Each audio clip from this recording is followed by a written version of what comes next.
Nasaan may ito ang pangarap ko, makuha mo pa kayang ako'y hagkan at yakapin.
So yun po mga kalingap, mga kababayan, ay tatawid tayo dito, no? Kasi ay mayroong inilapit sa atin na isang pwedeng tulungan natin. So titingnan natin ang sitwasyon kahit na ganito yung ating dinadaanan, no? So dito po, no? At ito yung kanilang area dito. Nasa gilid sila ng ano ba to, dagat, no? At ito nga yung kanilang papunta rito, no? So dito tayo mga kalingap, mga kaibigan. Oh, grabe yung sitwasyon nila, oh. Diba? Ito. So ito po yung ay nilapit sa atin na nakatira daw dito ay magkapatid. No, ang isa ay single mom at alamin natin kung nandito sila. Dito tayo. Ay. Ito po. Ate. Ano pangalan ni ate? Crisanta. Ha? Crisanta. Ilang taon? 19. 19. Wala ba kayong upuan dito ate para makaupo tayo? So, pwede mo tong ilagay sa iyong wallet. Paki-ipit lang ate. Yan.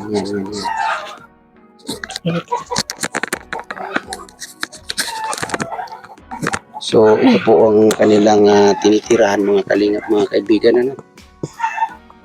Yan yung sitwasyon ng ano nila dito. Oh.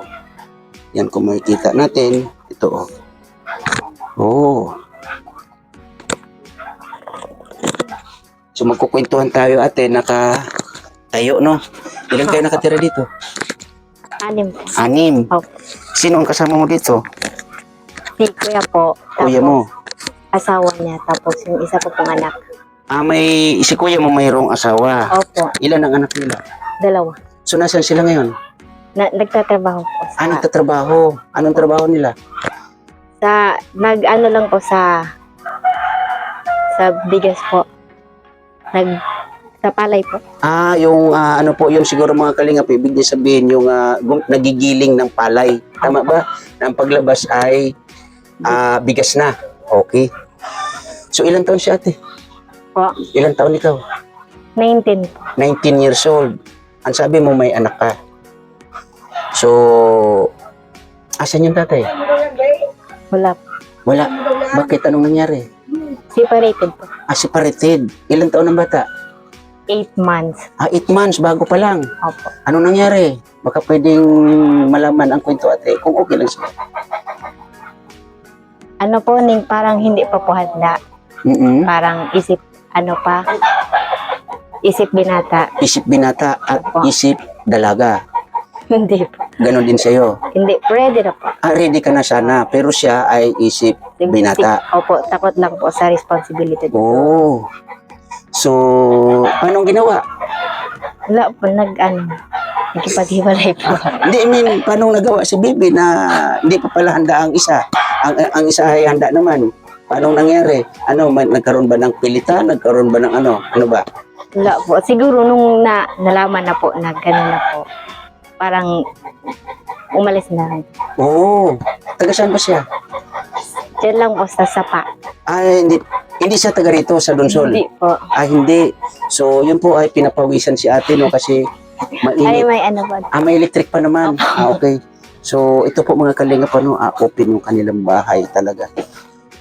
So, Binagyo. Binagyo. So, ibig sabihin, bali, 6 kayo nakatira. Ito ba yung baby mo, ate? Opo. Oh, 8 months siya. So, ngayon ate, no, ay ito nga, nandito kami. Para, yun mo, wala tayong upuan dito Kuya Fer. So, mainit din ang sitwasyon nila. Ay, So, hintayin natin para maayos ni ate yung dapat ayusin dito. So, wala tayong upuan, no? Nabasa na tuloy, oh. Kasi tayo ay tumawid, no? Tumawid sa, yun nga ate, no? Dito ba ay, anong tawag nito? Inaabot ng high tide o permanente itong tubig dito sa ano na to? permanente lang.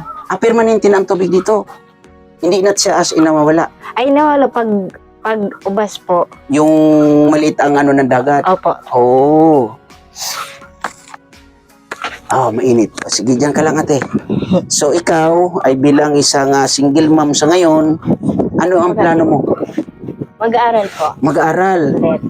Oh. So, pwede tayo, upo muna ate. Ayan, dito na lang tayo mga kalingap, mga kaibigan, para medyo makapagkwentuhan kami ni ate ng maayos. Kasi yung ating cameraman ay nakatayo din. So, bahala ka Kuya Per kung anong gusto mong posisyon Kasi wala, mga kaibigan, mga kalingap, ito talaga yung sitwasyon nila. So, nandito kami ate kasi may nag-recommend sa amin na ito nga, puntahan din daw ang bahay na to. So, nakita naman namin yung sitwasyon. So, kanina nasabi mo na ang plano mo ay mag-aral ka. Anong year ka na? First year college. First year college. Oh. Second year na po sana, nag-stop lang. Second year na sana nag-stop ka dahil sa pagbubuntis. O kasi 9 months dinala, hindi ngayon ay 8 months na kamo siya. So, yung pag-start mo ng pagpasok ng first year college, okay na ba? Ano ang sitwasyon? Ay, naghintay na lang po ng resulta sa exam. So nakapag-exam ka na? Opo, after nun, mag-asikaso po ng requirements. Oh, Tapos enrollment na po. enrollment na. So saan ka mag-aral? DCC lang po. DCC. So tama-tama. Para dito. Mayroon din kaming sinusuportahan dyan na isang estudyante na dapat sana ay dalawa yan. So ngayon ay yung isa ay medyo siguro medyo nahinaan, kumbaga kinakabahan daw siya, natatakot siya. So yung isa magpapatuloy. So sana makilala mo rin siya soon, no? Kasi DCC ka naman pala mag-aaral. So paano yan ay medyo anong barangay to? Pugod po. Ugod. Anong purok to? Kasi medyo 5. malawak. Purok 5, Ugod, barangay Ugod, Donsol. So medyo malayo ito sa papasukan mo na Opo, magmomotor. Magmumotor pa, so mamamasahe pa. Opo. Nako, magkano pa masahe papunta doon at uwi? 40 po, day bali 80. Bali 80, back and Balikan. forth. Nako, ano yan, araw-araw, habang may Hindi, pasok. depende po sa schedule sa eskwelahan. May schedule po. Ibig sabihin, hindi naman araw-araw yung schedule, Hindi po. pero mayroong sa isang linggo or 1 week, mayroong schedule kung ilang araw ang pasok ninyo. Opo. Okay. Minsan sa gabi. So, ano naman ang pinagkakabalahan mo ngayon ate? Wala po. Walang work, walang Wala po. So, saan ka naman kukuha niya ng pangtusto sa iyong pag-aaral? Wala. Oo. Sa mga magulang mo, nasaan sila sa ngayon? Nasa bahay po. Nandito din? Opo. Ah, okay. So, ilan kayo magkakapatid? Siyam po. Siyam, abay, marami. So, parang kulang kulang pa ng 3 para maging 12. No, kulang. Di mo ba ilang taon na ba yung bunso ninyo? 15. 15 years old. Ah, okay. So, wala na siyang kasunod. Opo. Ilang taon na si tatay? 59. 59, bata pa. Si nanay? 55. 55, bata pa. Di kaya sila nag-uusap na magkaroon pa ng another? Hindi na po. So, ano ang hanap buhay ni tatay? Hindi, fisherman lang. Fisherman. Okay. Si mamay po, utility lang sa barangay. Utility sa barangay. Okay. So, dito kayo ay nakatira sa iyong kapatid. Opo. Bakit dito dito mo naman naisip na tumira sa iyong kapatid? Wala po. Wala nang mahigaan sa ano. Masikip na sa inyo. So, kumusta naman ang bahay niyo doon? Ano ba yun? Bungalow? Mataas? O magandang... Sakto lang po. Okay lang. Sakto lang. So, doon kayo, kumbaga, nagsama-sama nung kayo ay Opo. maliliit pa. Okay. So, ito nga, yung iyong kapatid ay isang, ang tawag niyan, mangingisda din, tama? Opo. Mangingisda at sa ngayon ay nandun nga sa isang na nagpapagiling ng palay para maging bigas. Yun. So, yun nga ate, nandito nga kami ulitin ko. Alam mo ba ang ng Team Kalingap? Or nakakapanood ka ba ng ng Team Kalingap? Opo. Sila Kuya Rab. Nakakapanood ka pala ng mga vlogs ni Si Kalingap Papa Rab. po sa TV. Pinanonood niya sa TV.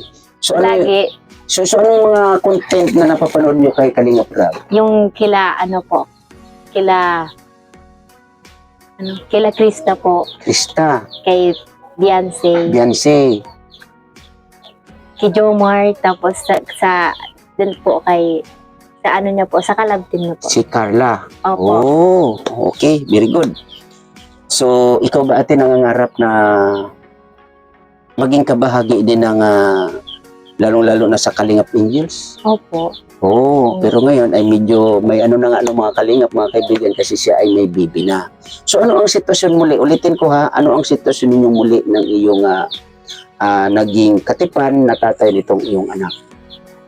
May pag-uusap ba kayo na either May communication pa po. may communication naman. So, napapag-usapan Minsan naman. po, pumupunta siya dito. Minsan pupunta, Bisita po. bumibisita. Opo. So, nagsusuporta siya sa bata. Opo. Very good yan, very good.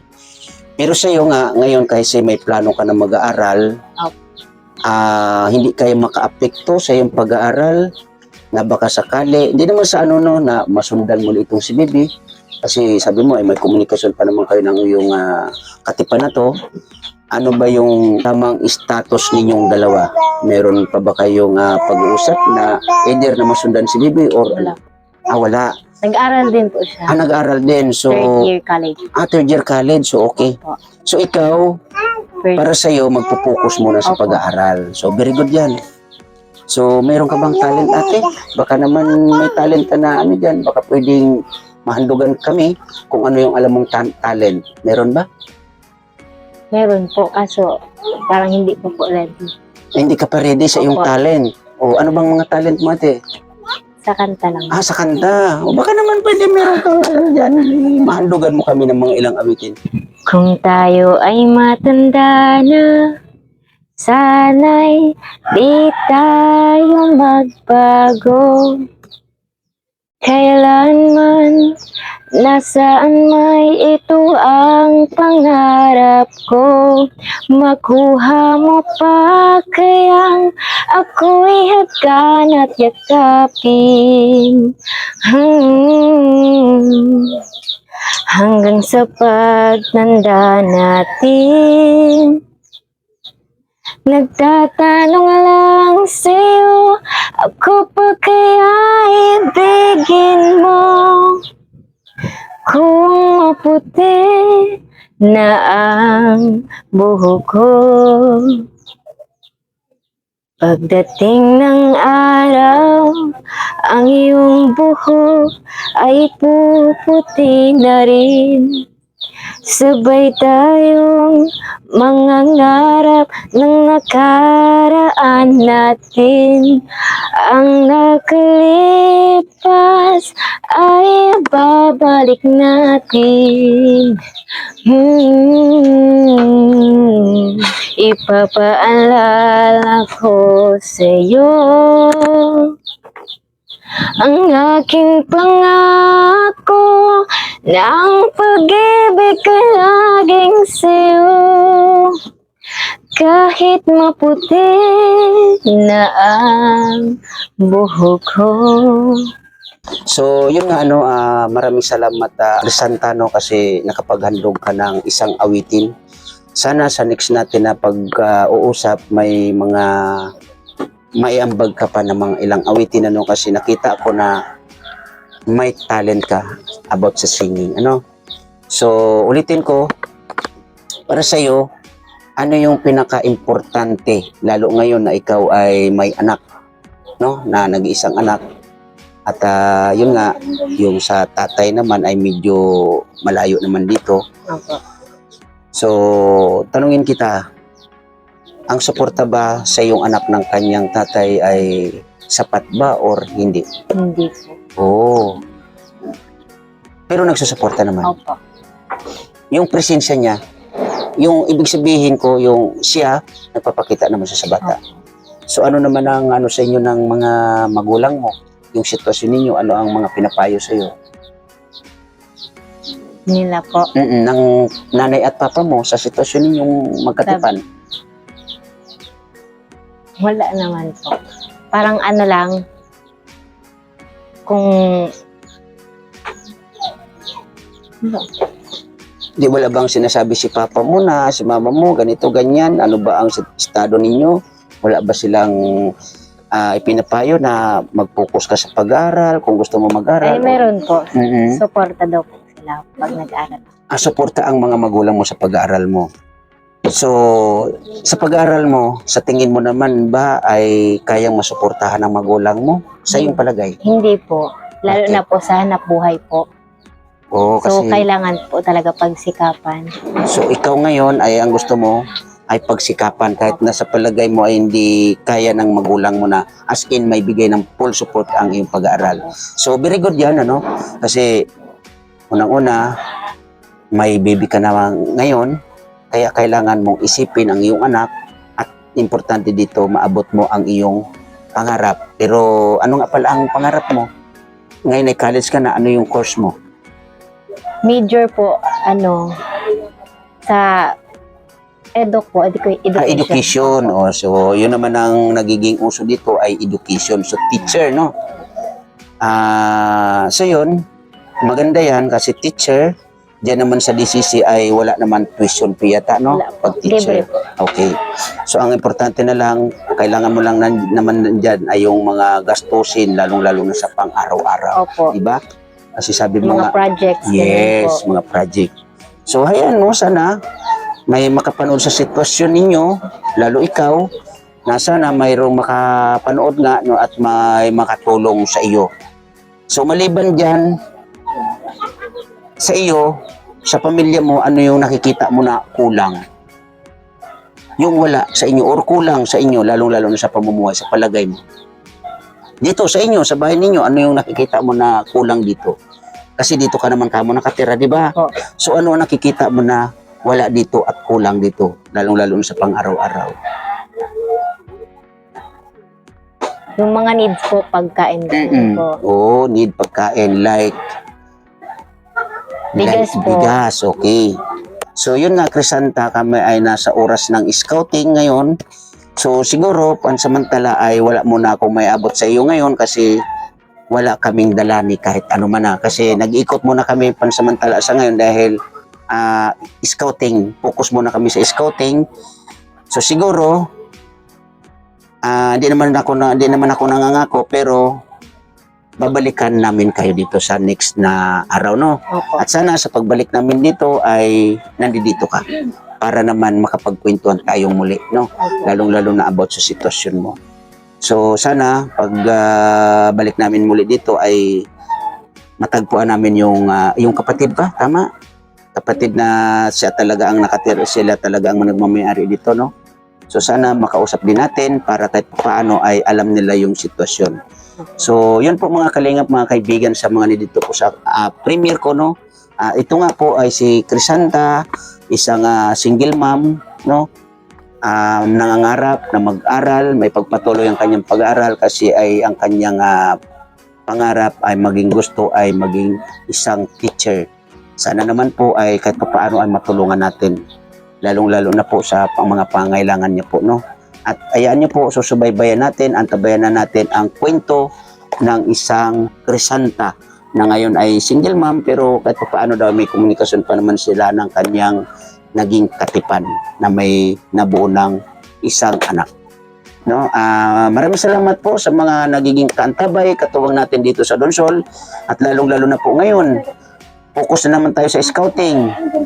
Padagdag, parami na naman yung ating mga magiging beneficiaries. At sana po, wag niyo po muna akong iiwanan habang kailangan ko pa ang tulong po ninyo.